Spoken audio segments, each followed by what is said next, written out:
In the IELTS test, you hear some recordings and you have to answer questions on them. You have time to read the instructions and questions and check your work. All recordings are played only once. The test is in 4 parts. Now turn to Part 1. Part 1. You will hear a conversation between a man and a woman about a home insurance claim. First, you have some time to look at questions 1 to 5.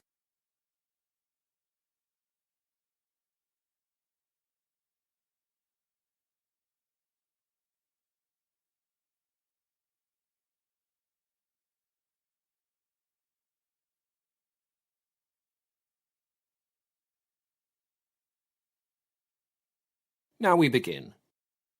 You should answer the questions as you listen, as the recording is not played twice.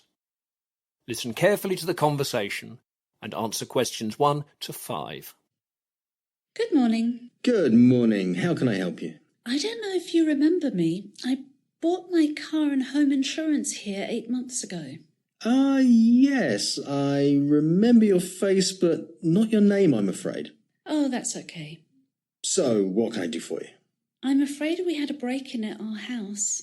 I wasn't very sure how to start the process for the claim, so I thought I'd come back to you. I hope that's all right. Of course. I'm so sorry you've had burglars. I'd be very happy to help. So, here's a claim form. You used Clover Insurance, didn't you? That's right. I'll need to take some details first. First of all, I need the names on your home insurance policy. It was my husband and I. My husband's name is Colin Hudson. That's Colin with one L, so it's C-O-L-I-N. Hudson is H-U-D-S-O-N. My first name is Millie, which is M-I-L-L-Y. And what's your home address? 15 Battersea Avenue, Endford. The postcode is EN6 9GD. Thank you. I'll just make a note of that. Do you have the home insurance policy document from Clover with you? No, I'm afraid I left it at home. I meant to bring it, but with all that's been happening, it slipped my mind. That's okay. Do you perhaps remember the policy number? Actually, yes. I've got it written down here in my diary that I carry. It's JU731. Good. Let's see what the next thing is. Yes. There's a question about the type of policy you have with Clover. Do you know what kind of policy you signed up for? With Clover, it's usually basic, enhanced, or premium. It was the premium policy. Even the enhanced policy didn't give us the level of protection we required. That's good for you now. The policy will cover everything that's missing. I hope so. Now, I suppose the police have visited you? That's right. Have they given you a case number? Yes. They said that we need it for this process, so I wrote it down in my diary as well. It's quite long and all numbers. It's 315166462. Okay, I've got all that. Before the conversation continues, you have some time to look at questions 6 to 10.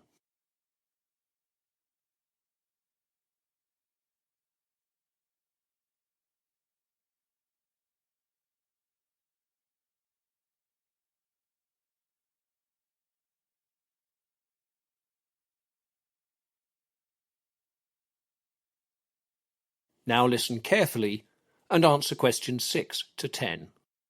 Right, Mrs. Hudson. I need to take down some details of the burglary.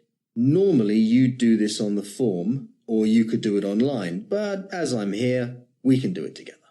Thanks very much. No problem at all. Now, of course, the insurance company wants to know what things you want to claim for. This, of course, can be the things that were stolen, but as you've got the top-level insurance, any damage, such as windows broken or doors forced, can be claimed for as well. You can also claim for any of the house keys and locks to be replaced, as thieves sometimes return to a house once they know they can break in more easily. There was one window broken at the back, but the doors were all untouched. I don't think we need to worry about locks, as all the keys in the house were accounted for. What burglars sometimes do is just take an impression for a key so that people don't think to replace the locks. Oh, really? We'd better do that then. There were keys lying around. Now, what else? Some valuable things went missing. Yes, that's usual. My jewellery is all gone. I've made a list here for you. Thanks.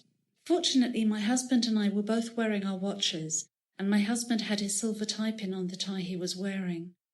His silver picture frame with his family picture is gone, though. We also had quite a lot of cash in the house, around £500, but we had it cleverly hidden so they didn't find it. Well done. The only other thing gone is a painting. It was hanging on the wall above an antique table, which they didn't take. It was quite valuable, so the thieves must have been quite knowledgeable to recognise that. The table was more valuable, and also had a valuable porcelain vase on it. The thieves didn't spot that either. Is that all then? Yes. The final thing is to value everything. I'm afraid that although I did that at home, I forgot that too. I can remember some things, though. It doesn't matter. You can email me it all later.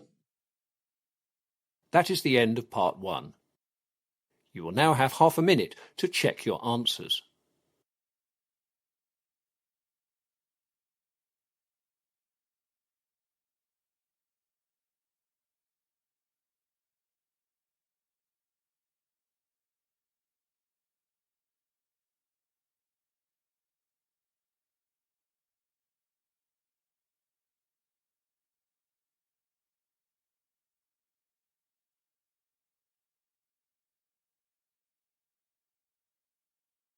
Now turn to part 2.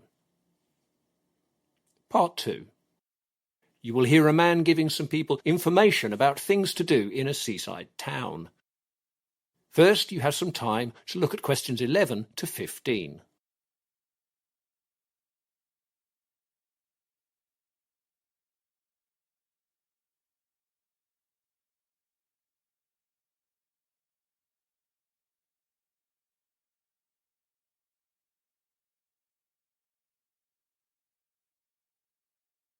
Now listen carefully to the information talk and answer questions 11 to 15. Hello everyone, it's a lovely morning today and we're apparently going to get lots of sun later. Now here at the Seaview Hotel we are very close to the beach and given the weather I thought I'd just let you know what you can do there.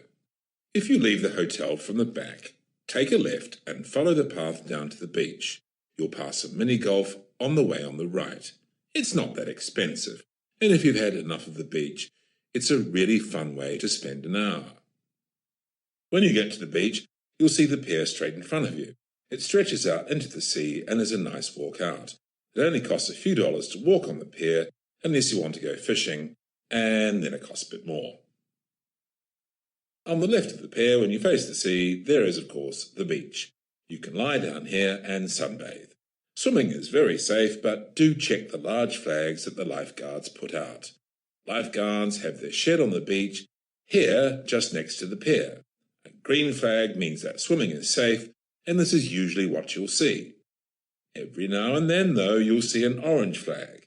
Then you shouldn't swim, usually because of a strong current. You'll see the flags at the back of the beach, just behind the lifeguard shed and the paved path, which I'll tell you about now. So at the back of the beach, there is a large paved path. You can walk up and down this path at any time, as cars are not allowed here. Cyclists are allowed, but not between the hours of 9 a.m. and 6 p.m. A bit further down the beach, on the left as you walk down the path, you can rent a chair to sit on if you don't like lying on a towel, mat, or on the sand. Now, on the right of the pier, as you face the sea, is more beach, where you can lie down and relax. At the back of the beach and over the path, just to the right of the pier, is a nice restaurant. It serves all sorts of things, from fish and chips to sandwiches and ice cream. They have a terrace on the roof where you can eat if the weather's nice, or you can go inside if you've had enough sun or if the weather's bad. Further down the beach on the right, you can rent a kayak. This is great fun, and you can take one out for 2 hours and get away from the crowds. It's essential if you rent a kayak that you know how to swim, and they will ask you that if you want to rent one. Also, they won't rent a kayak to anyone under the age of 16. You now have some time to look at questions 16 to 20.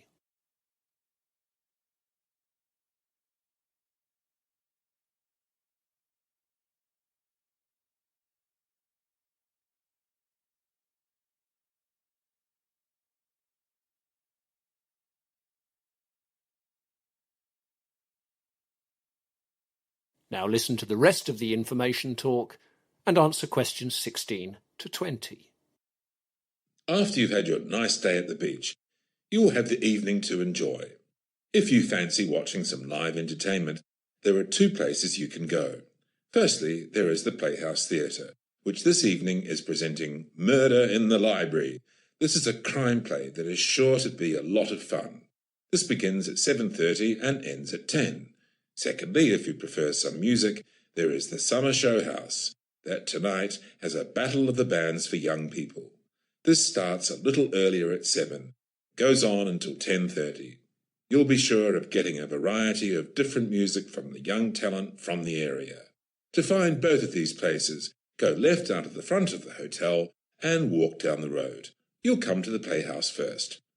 Then there's a garage, and the Summer Show House is just after that.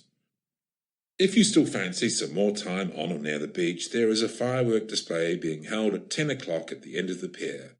You won't be allowed onto the pier at this time, so I think the best place to see it is on the beach with some friends. This can be very popular, so make sure you arrive in good time to get a good view. If there's no room, you can watch from the path or the areas behind the path. Some people have asked me about food, and there are plenty of restaurants and cafes all around the area near the hotel. A bonus for you is that there is a culinary festival this weekend. This takes place from around 6 in the town centre. There will be kiosks all around the square serving food and drinks from a variety of different cultures. Some of these will be fairly familiar, such as Chinese, Indian, French, Italian and Thai, but others will be less common. Examples will be Scandinavian, West African, Polynesian and Siberian, amongst others. This will all go on until around 12. Now, if it's raining and there is a storm forecast, everything will still be going on, but don't forget an umbrella.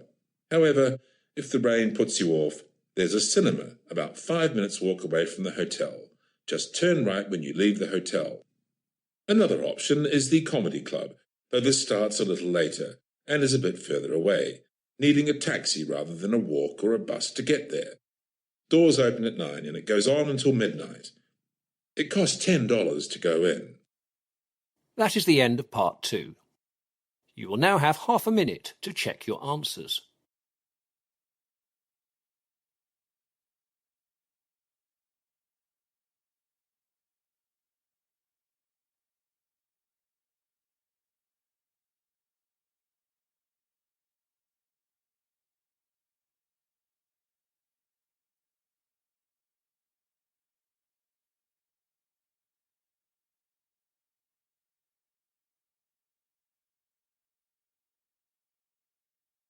Now turn to part 3. Part 3. You will hear a student being interviewed at a university. First, you have some time to look at questions 21 to 25.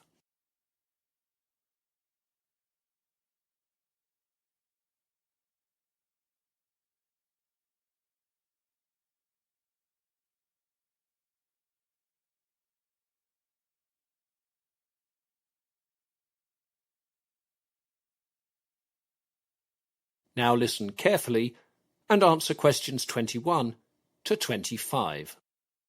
So thanks for coming in for this interview at our university, Richard. Thanks for asking me, Dr. Langer. So I can see from your application form that you took a year off. Yes, that's right. Can you tell me about it? As you know, I did French and German at school, but I wanted to learn a language that was not from Europe before I started doing modern languages at university. Where did you go? I decided to go to Cairo to learn Arabic. Did you have any basic Arabic before you went? I studied it myself a little bit, but it wasn't much to prepare for being in Cairo. Did you do a course? Not straight away. I couldn't afford it. After getting somewhere to live, I got a job in a sports club. I'm a good tennis player, and I gave lessons at a local tennis club in the mornings and afternoons.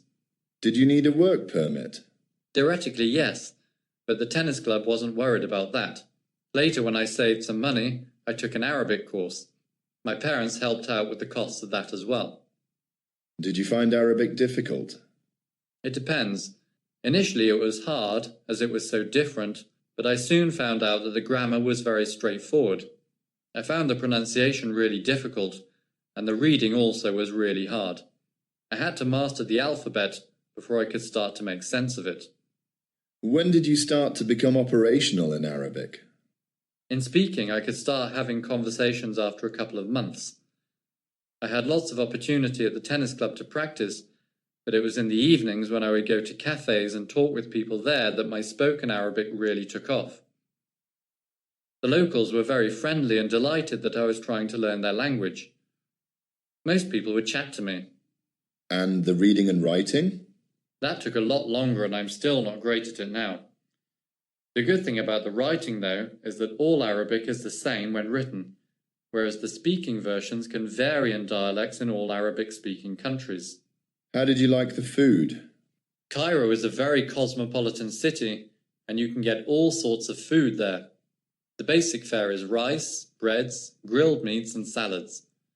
They also have lots of great dips to eat with vegetables and bread. I loved it. You had to learn where to go, though, as the quality could be variable. You now have some time to look at questions 26 to 30.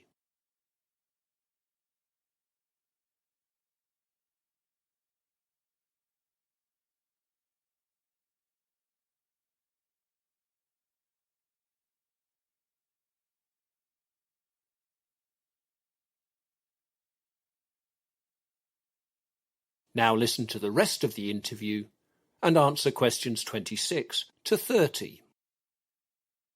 I'm glad you seem to enjoy your year in Cairo. So which two languages would you like to specialize in here?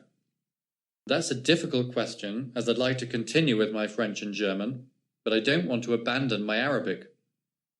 It would also be fun and useful to do another language from scratch. I'd be really keen to learn Chinese. We don't offer that here, I'm afraid, though we do the others. I think I'll go for the Arabic and my best European language.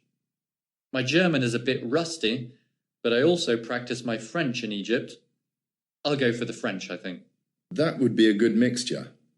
Can I ask a couple of questions? Of course. I'd like first to know how the course is taught. I guess the usual university lecture style isn't suited to languages. No, although when you study literature in your chosen languages, there are lectures. The first year of the course focuses on your getting a good knowledge of the grammar and vocabulary of your languages. This is done in kind of school-type lessons. Through the year, the key areas of grammar are covered. For developing your vocabulary, students will be assigned various readings on particular topics. These then will be discussed in smaller seminars. How many people are in a seminar?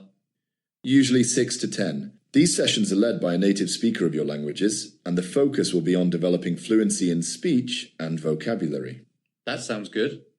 The second year continues with lessons to cover grammar, though usually more obscure or difficult points. The speaking seminars are replaced by seminars on literature and cultural topics. These seminars will be led by the same teachers as in the first year. There will be lectures on literature as well. And the third year? You spend that in countries that speak the languages you're studying. You spend 5 months in each country. What will I do in these countries? You can either study or work. You have to study in a university that runs an approved program, or do a job that we agree to. Can I get any help with these? Yes. You can organise things yourself, but you have to make sure that the course you choose to study at the foreign university has to be an approved program. If you can't find anything, we have a list of suitable universities in various countries, and these universities are used to students coming from us. Jobs are probably harder to organise. You of course may have some friends overseas now who might be able to help. A lot of students have family who have business relationships in other countries, and that can be a good way to find a suitable temporary job. If you want a job and can't find one, we have some contacts that we can use to place you. And Year 4 is back at the university, I suppose. That's right. The grammar classes will be over then, but you'll have seminars discussing language points that you or your teachers bring up. Then there'll be more lectures on literature in the languages that you'll be studying. I expect Year 4 will have the final exams. Is that right? Oh yes, you will have a series of exams. There will be an oral exam which will be conducted by a native speaker teacher. That will be in early May. Then at the start of June the written exams will come. There will be 2 translation exams, a listening exam, and 2 exams on literature. The literature exams will depend on which topics you choose. Your final course grade will be based on these exams combined with various assignments set over the course, and a third-year dissertation. That is the end of Part 3.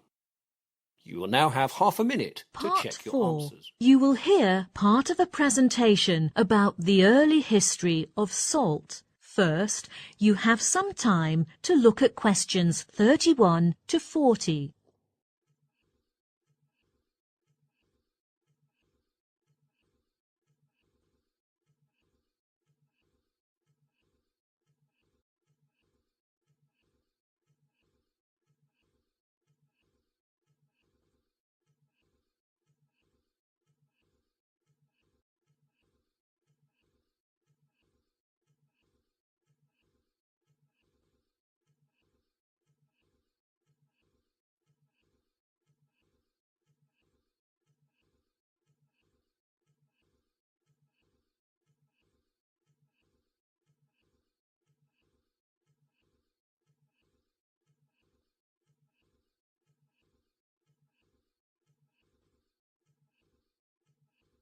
Now, listen carefully and answer questions 31 to 40.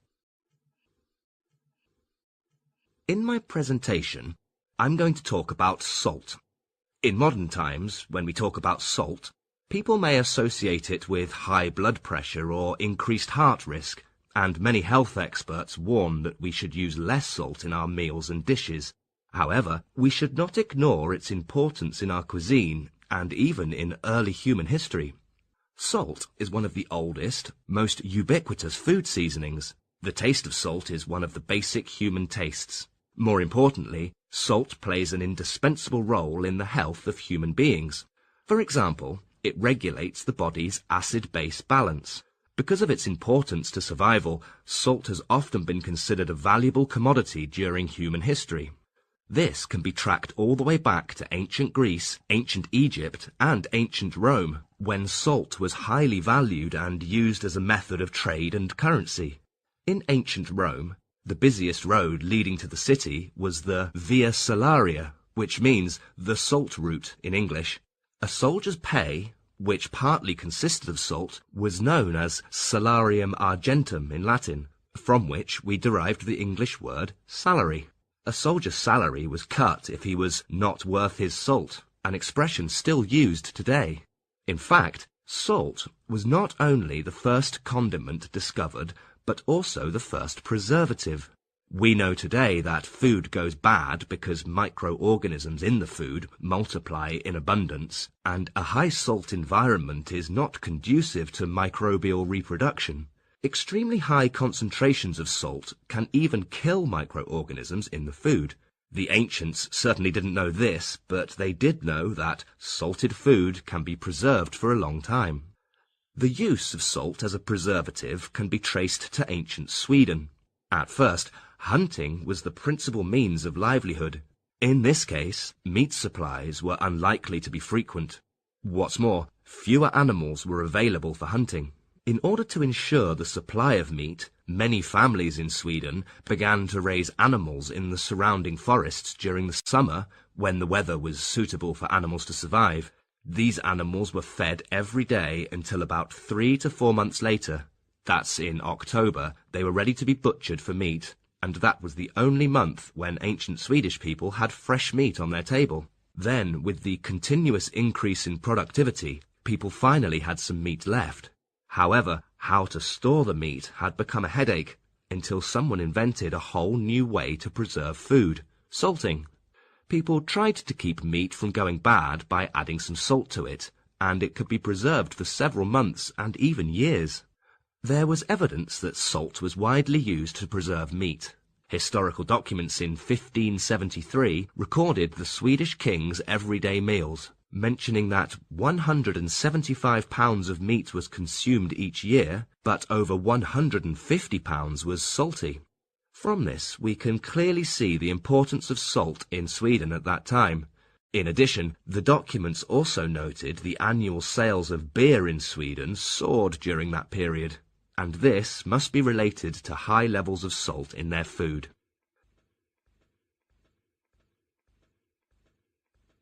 Now, let's turn to the sources of salt. Where is salt from? Well, salt is common in nature. It has long been found that salt can be extracted from seawater, mineral deposits, saline lakes, brine, spring, etc., among which the two most important ones are oceans and basins. On the floor of the latter often lie deserts, where traces of salt can be found, such as the Sahara. Furthermore, the quality of different salt types varies a lot. For example, salt from seawater is always mixed with impurities, so after the salt is dried, the sediments and other chemicals need to be purified before eating. However, this is not the case with salt from spring water. We can hardly find any impurities, and the salt level is much more concentrated. Then, how did people distribute salt around the world? Of course, in modern times, we have various ways of transporting goods, but in ancient times, it was not the case. Take ancient Sweden, we mentioned before, as an example. Because of the heavy use of salt in the diet, Sweden could not feed itself and had to import large amounts of salt from other countries.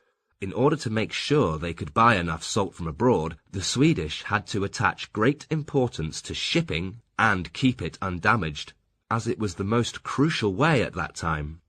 While in other ancient countries, in order to distribute salt to other places, groups of men were employed.